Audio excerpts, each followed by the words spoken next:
বাংলাদেশে বিয়ে মানে চিরাচরিত যে নিয়মে বিয়েগুলো হয়, এই বিয়েটি এর চেয়ে একটু ব্যতিক্রম ছিল। ব্যতিক্রম এই কারণে বলছি, কারণ এখানে একসাথে একাধিক বিয়ে সম্পন্ন হয়েছে। একটি কিংবা দুটি নয়, একসাথে 7 দম্পতির বিয়ের আয়োজন করা হয়েছে সিলেটের কোম্পানিগঞ্জে।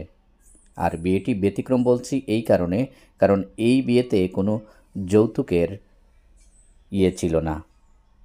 যৌতুকবিহীনভাবে এই 7 দম্পতিকে বিয়ে প্রদান করা হয়, যেখানে রাজনৈতিক ব্যক্তিবর্গ থেকে শুরু করে প্রশাসনিক কর্তা ব্যক্তিরা উপস্থিত ছিলেন এবং সুন্দর একটি আয়োজনের মধ্য দিয়ে এই 7 দম্পতির বিয়ে পড়ানো হয় বা বিয়ের আনুষ্ঠানিকতা সারা হয়।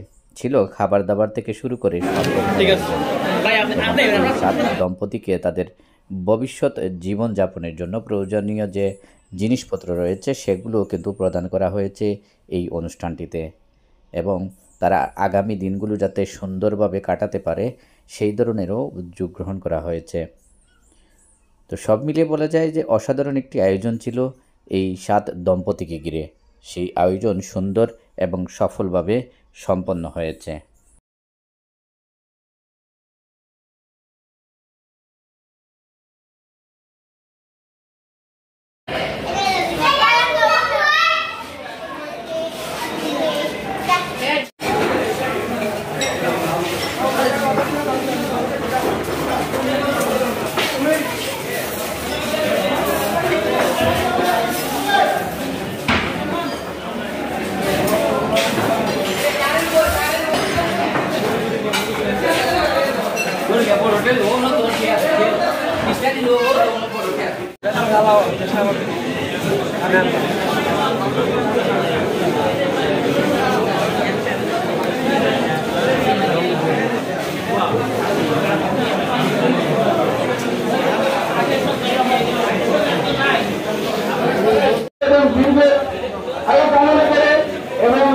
তাদের যে মহৎ উদ্যোগ নিয়েছেন প্রত্যেকের মহৎ উদ্যোগের স্বাগত জানাই আমি আমার সংক্ষিপ্ত বক্তব্য এবং ডিসকুশন সমাধান করব।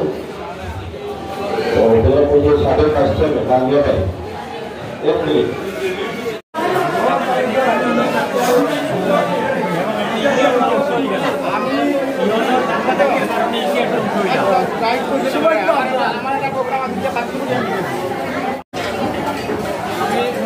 তোমার কাছে সাথে দিলাম।